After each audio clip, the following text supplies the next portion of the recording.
नमस्कार साथियों। आज अपन वापस राजनीतिक विज्ञान क्लास 12वीं का जो नेक्स्ट वीडियो है न्याय से संबंधित ही है। आज अपन न्याय पढ़ रहे हैं और उसमें आज अपन पढ़ेंगे न्याय में। तो सबसे पहले पढ़ा था अपन ने प्लेटो का न्याय, उसके बाद अरस्तु का न्याय, उसके बाद मध्यकाल के अंदर आए थे। मध्यकाल में दो विचारक थे, एक थे एक्विनास के बारे में पढ़ा था, एक सेंट ऑगस्टाइन के बारे में पढ़ा था। और आज अपन पढ़ेंगे आधुनिक काल में न्याय के जो सिद्धांत हैं वो, और इस सिद्धांतों में को अपन मतलब संसाधनों के वितरण के आधार पर इस न्याय को दो भागों में बांट रखा है। और इनको दो भागों में बांट रखा है। तो पहला है औपचारिक न्याय, दूसरा है वो है अनौपचारिक न्याय। औपचारिक न्याय को अपन नकारात्मक भी बोल सकते हैं, इसको अपन सकारात्मक भी बोल सकते हैं। यानी कि सकारात्मक न्याय, नकारात्मक न्याय, औपचारिक न्याय, अनौपचारिक न्याय, इसको नेगेटिव बोल सकते हैं, इसको पॉजिटिव बोल सकते हैं। अब आगे की कहानी में अपन देखते हैं कि ये किस पर बल देता है और ये इनके समर्थन कौन कौन से होते हैं। जो ये नकारात्मकता वाली बात करते हैं ये हमेशा योग्यता की बात करेंगे। कहते हैं कि जो संसाधनों का वितरण है वो योग्यता के आधार पर होना चाहिए, लेकिन ये कहते हैं कि योग्यता के साथ साथ कुछ स्थितियों के अंदर उनमें आरक्षण का भी प्रावधान किया जाना चाहिए। आरक्षण की बात करते हैं, ये थोड़ी जगह कहीं आरक्षण की भी बात होनी चाहिए। ये कहते हैं कि आरक्षण कुछ नहीं, इनको हटा दिया जाना चाहिए। और ये राज्य के न्यूनतम कार्य क्षेत्र की बात करते हैं। इनकी जो राज्य का हस्तक्षेप है वो व्यक्ति के योग्यता की कर्म को सुव्यवस्थित रखने के लिए, यानी कि संसाधनों को अर्जित करने के लिए राज्य उसमें कोई भी हस्तक्षेप न करे। राज्य केवल और केवल एक प्रहरी के रूप में रहेगा। ये कहता है कि जो राज्य है वो व्यक्ति के लिए कल्याणकारी योजनाएं बनाएगा, कल्याणकारी नीतियां बनाएगा। अर्थात कह सकते हैं कि ये राज्य के न्यूनतम कार्य क्षेत्र का विरोध करता है। उसके बाद अपन इसमें देखते हैं तो ये जो कानून यानी कि जो न्याय की बात करता है वो राजनीतिक प्लस कानूनी न्याय की बात करता है। ये राजनीति के साथ साथ न्याय के साथ साथ सामाजिक प्लस आर्थिक न्याय की बात करता है। और इनका समर्थन करने वाले लोग हैं, एक तो परंपरावादी जिसमें प्लेटो, अरस्तु,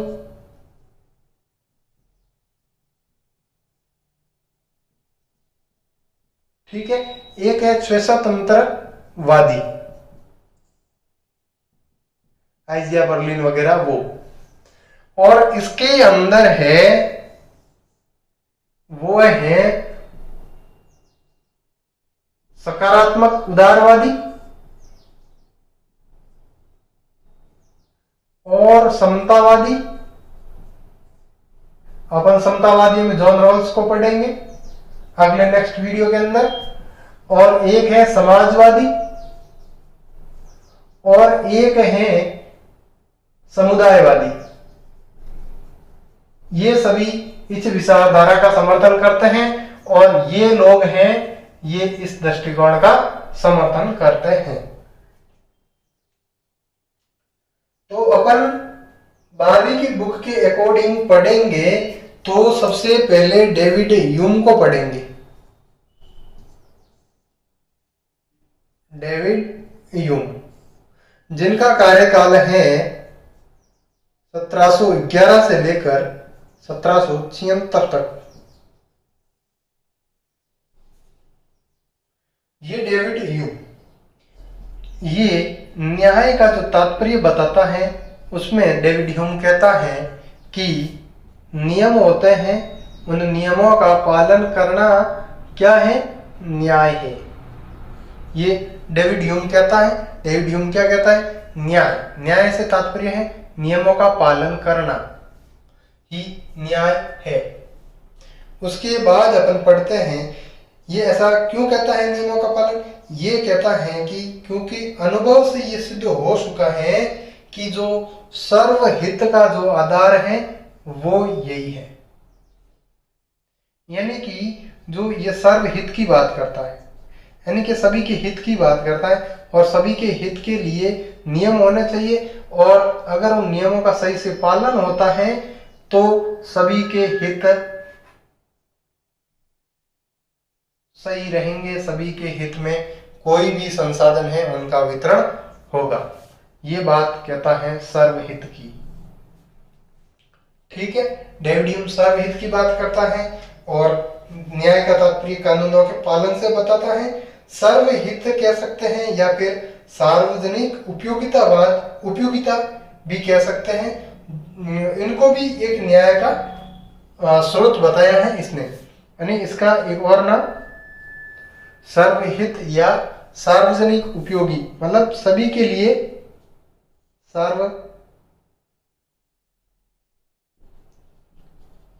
सार्वजनिक उपयोगी, ये सभी के हित की बात करता है, इसीलिए इसको सर्वहित कहते हैं। और ये न्याय के स्रोत बताते हैं इन दोनों को, यही न्याय का स्रोत है।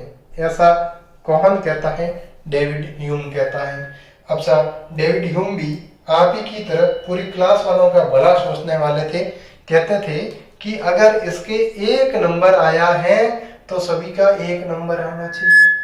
आप भी ऐसा ही कहते हो, सर इसके तो 2 नंबर ज्यादा कैसे हो गए, ये नहीं देखते हैं बेचारे ने इसने थोड़ा ज्यादा लिखा होगा, या कोई वर्ड ऐसे लिखे होंगे जो अच्छे से लिखे। सर इसने तो 2 लाइन में ही लिखा, मैंने भी 2 में लिखा, पर इसको 1 नंबर दिया गया, मुझे 2 नंबर दिया गया। ऐसा क्यों? ऐसा इसलिए बेटे क्योंकि ये हमेशा सर्वहित की बात नहीं सोचता, ये अपने हित की बात सोचता था, इसलिए उसको ज्यादा दिए गए। आप अगर सर्वहित की बात करते हैं तो आप न्यायप्रिय लोग हैं। कहते हैं कि अगर आप इंटेलिजेंट होने के बाद भी ऐसा कभी किसी ने कहा है कि सर इस पीछे जो मेरे से जिसके नीचे नंबर उनके ज्यादा बढ़ा दिया जाए और मेरे कम कर दिए जाए, ताकि सर्वहित मतलब सभी के सम्मान हो जाए और सभी के लिए अच्छा है, ये भी पास हो जाए। ऐसा आप कभी कहते हैं? मेरिट में आने वाले बच्चे से पूछना, फेल होने वाले बच्चे को नंबर देगा क्या? नहीं देता है, और टीचर भी नहीं देंगे, क्योंकि वहां पर योग्यता और अरस्तु का नियम लागू होता है वितरणात्मक वाला। अब ये सर्वथा है। अब यही जो नियम था चलता आ रहा था सार्वजनिक उपयोगिता का, इसको मनुष्य की जो प्रकृति है और जो तर्क बुद्धि है या अनुबंध, इन नियमों का जो स्रोत है ढूंढने से कोई लाभ नहीं मिलता है। कहते हैं कि एक व्यक्ति की, मनुष्य की जो प्रकृति कैसी है और उनकी बुद्धि यानी विवेक कैसा है, कितना है वो, और एक अनुबंध मतलब एक, आपने साइकोलॉजी नहीं पढ़ी लेकिन उसके अंदर एक बिल्ली का अनुबंध करवाया जाता है घंटी के साथ। घंटी को बजाते हैं, कई बार दोहराते हैं, फिर उसके साथ दूध रखा जाता है, फिर हटाया जाता है, ऐसा कुछ प्रयोग किया जाता है, अनुबंध जोड़े जाते हैं। वैसे कि वैसे मनुष्य के साथ भी अनुबंध करवाया जाता है और उनमें न्याय देखना कथा भी सही नहीं है और निरर्थक साबित होता है, इससे कोई लाभ भी नहीं है ऐसे ढूंढने से न्याय को। अब जो आगे की जो न्याय की बात करते हैं डेविड ह्यूम ने, और जो डेविड ह्यूम के जो विचार थे वो जो इन पर आधारित थे,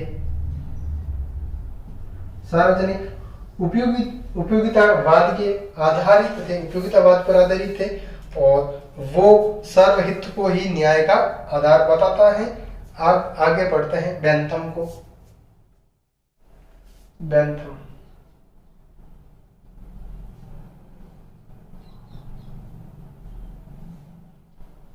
ठीक है, ये उपयोगितावाद के जनक भी हैं, उपयोगितावाद के जनक भी हैं बेंथम। इन्होंने ही एक परिभाषा दी थी अधिकतम व्यक्तियों के अधिकतम सुख। ठीक है, ये इनका ही कथन था। अब ये कहते हैं कि जो एक शब्द था प्राकृतिक कानून,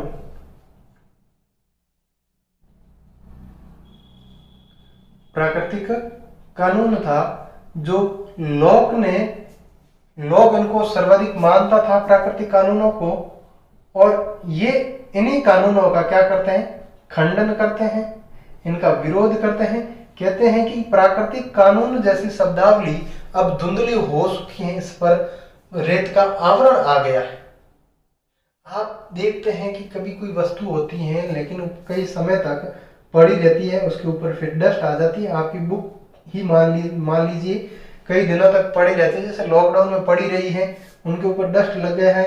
फिर आपकी मम्मी आती है, कहती है कि बेटा इतनी सारी डस्ट पड़ी है, अब तो ये क्या है, रद्दी हो गई है, आपके कोई काम की नहीं है। वैसे ही बेंथम आते हैं, प्राकृतिक कानूनों को काफी समय तक नहीं सुनते हैं, एकदम से सुनते हैं, देखते हैं तो इनको निरर्थक कह देते हैं।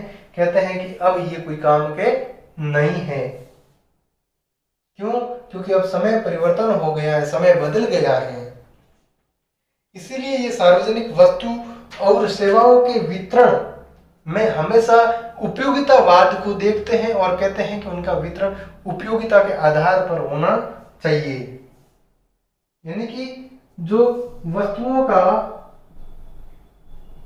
या सेवाओं का जो बंटवारा है वो किस आधार पर होना चाहिए, ये कहता है उपयोगिता के आधार पर होना चाहिए। ऐसा बेंथम कहते हैं, मैं नहीं कहता। और फिर उन्होंने एक सूत्र भी दिया था इन्होंने, वो सूत्र ये था अधिकतम लोगों का अधिकतम सुख। ये कथन कह सकते हैं, सूत्र कह सकते हैं, ये बेंथम का ही है। इन्होंने कहा कि एक व्यक्ति के सुख देखने के लिए, यानी कि आप सभी इकट्ठे होंगे, आप सभी एक जैसे निर्णय बनाएंगे और उसमें सभी के लिए कुछ उपयोगी कानून बनाएंगे, तो एक अधिकतम लोगों से अधिकतम सुख प्राप्त होंगे। और ये बेंथम थे, ये हमेशा मात्रात्मक सुख की बात करते हैं। मात्रात्मक सुख की बात करते हैं तो केवल और केवल ये सुखों पर ही ध्यान देते थे, ये व्यक्ति के दुखों की ओर ध्यान नहीं देते थे। जिसका आगे जाकर जेएस मिल है वो इनकी खंडन करता है इनकी बातों का, लेकिन ये तो कहते हैं कि सुख ही है, दुख जैसी कोई वस्तु होनी नहीं चाहिए।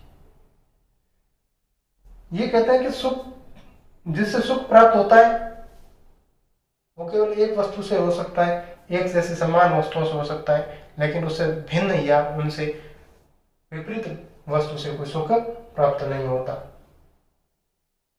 जैसे जेएस मिल ने इस बात का खंडन इस आधार पर किया था कि वो जब बीमार हो जाते हैं तब एक काव्य पाठ पढ़ते हैं, तो उनको काव्य पाठ पढ़ने में ही उतना आनंद आया, अनुभूति हुई जितनी एक किसी खेल को खेलने से आती।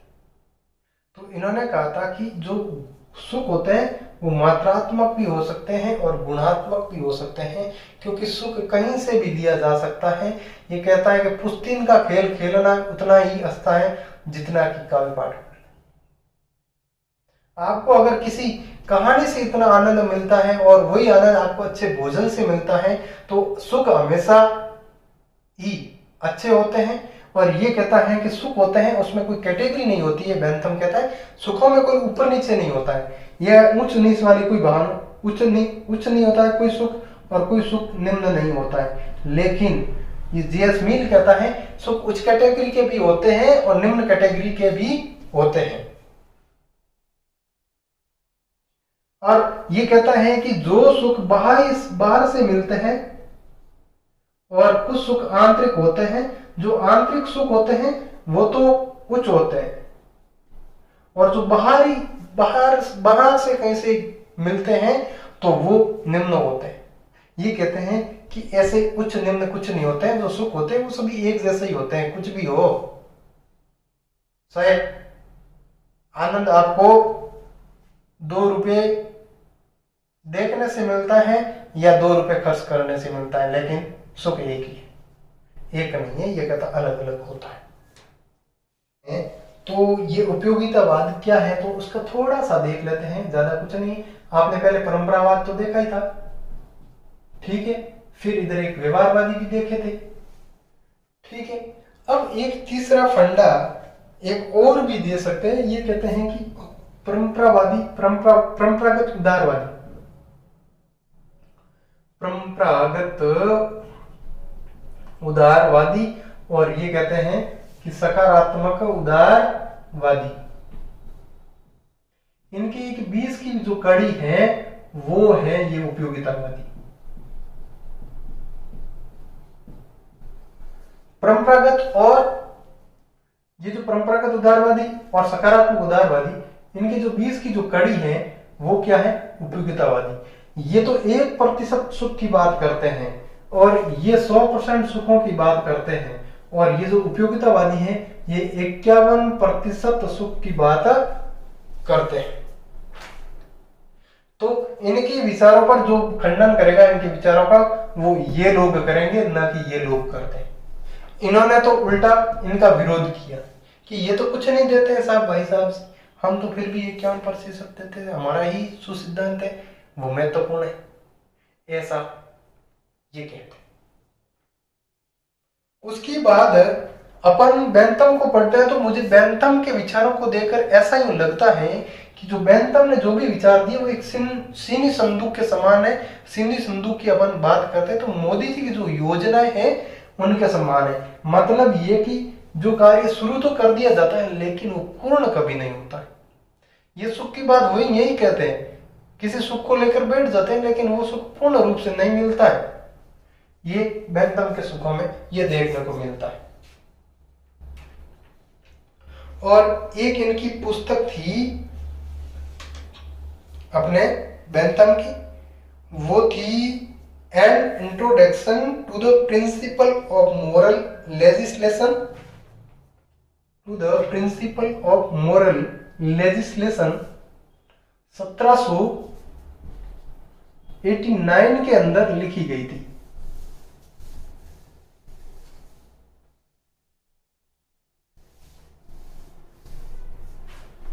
(1789) के अंदर लिखी गई थी और इसके अंदर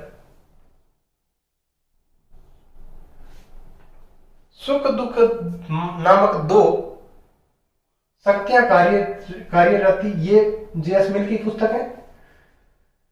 ये कहता है कि सुख होते हैं वो 14 होते हैं और दुख होते हैं वो 12 होते हैं। ये गरीबी वगैरह, बेरोजगारी, भूखमरी, ये सब दुखों में आते हैं, ठीक है। अब उसके बाद अपन देखते हैं, कहते हैं कि जो कार्य का आधार बताया गया, ये कहता है किसी कार्य को करने से सुख मिलता है और इस कार्य का जो आधार है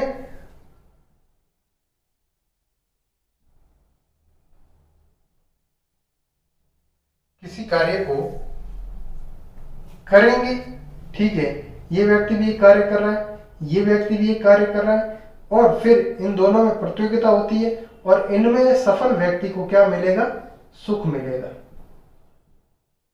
ठीक है। कंपटीशन में ये दोनों लड़ रहे हैं, आपकी तरफ और मेरी तरफ, लेकिन जब इन दोनों में जो सफल होगा उसको सुख प्राप्त होगा।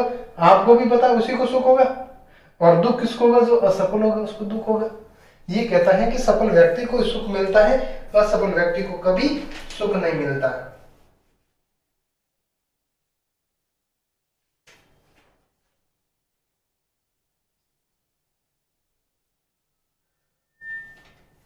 और अगला है अपने जे.एस. मिल के बारे में थोड़ा तो बता दिया। आमूलचूल परिवर्तनवादी तो है ही जे.एस. मिल, और जे.एस. मिल इन्होंने बेंथम के विचारों को परिवर्तित रूप दिया, यानी कि उसमें परिवर्तन किया, और परिवर्तन करने के बाद खुद क्या बन गए, नैतिकतावादी उपयोगितावाद का इन्होंने समर्थन किया। और बेंथम था वो भौतिकवादी उपयोगितावाद का समर्थन कर रहा था। अब ये तो नैतिकतावादी है, ठीक है साहब, ये नैतिकतावादी है। कॉलरिज की कहानियां पढ़ पढ़ के नैतिकतावादी बने, क्योंकि बीमार हो गए थे। तो इन्होंने कहा कि नैतिकता की बात करेंगे तो ये सामाजिक उपयोगितावाद की बात जरूर करेंगे, क्योंकि ये सभी के हित की सोचते हैं, इसीलिए। और ये सामाजिक उपयोगितावाद है, ये सभी के कल्याण की बात करता है और तर्क देता है कि मनुष्य अपने लिए सुरक्षा की कामना करता है, इसलिए वो नैतिक नियमों को स्वीकार करता है। नैतिक नियमों को मनुष्य क्यों स्वीकार करता है? क्योंकि वे नैतिकता के नियमों को इसलिए स्वीकार करते हैं कि कहीं न कहीं मनुष्य अपनी सुरक्षा वहां पर महसूस करते हैं। सुरक्षा के लिए वो नैतिक नियमों को स्वीकार करते हैं। अगली बात यह है कि आधुनिक युग के अंदर अपन इनको देखते हैं तो कहते हैं कि जिसमें दूसरे जैसी सुरक्षा अनुभव कर सकते हैं, वही उपयोगितावाद के न्याय का मूल मंत्र है। यानी कि सामाजिक उपयोगिता किसको कहेंगे? अपनी सुरक्षा हो उसी को सामाजिक कह सकते हैं? नहीं, समाज के अंदर जैसी सुरक्षा अपने को महसूस हो रही है, वैसी ही सुरक्षा अन्य व्यक्तियों को मिले, अन्य समाज के लोगों को मिले। यही उपयोगितावाद का मूल मंत्र है, यही सामाजिक उपयोगितावाद है।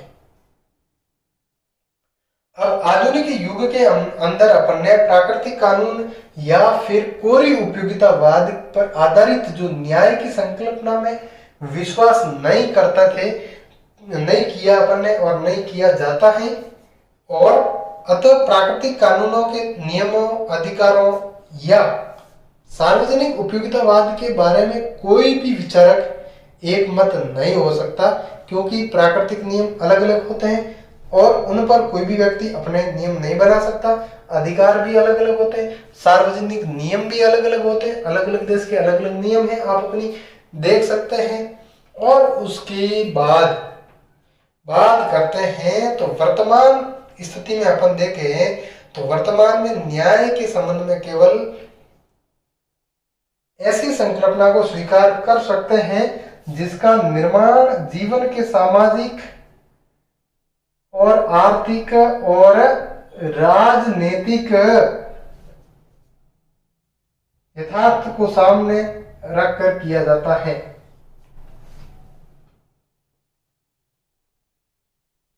ये था अपना जे.एस. मिल। अब कल है वो जॉन रॉल्स का न्याय सिद्धांत रहेगा, और जॉन रॉल्स के न्याय सिद्धांत को पढ़ने से पहले एक बार बुक से अवश्य पढ़ लें, अन्यथा वो जॉन रॉल्स का न्याय सिद्धांत समझ में नहीं आएगा। धन्यवाद।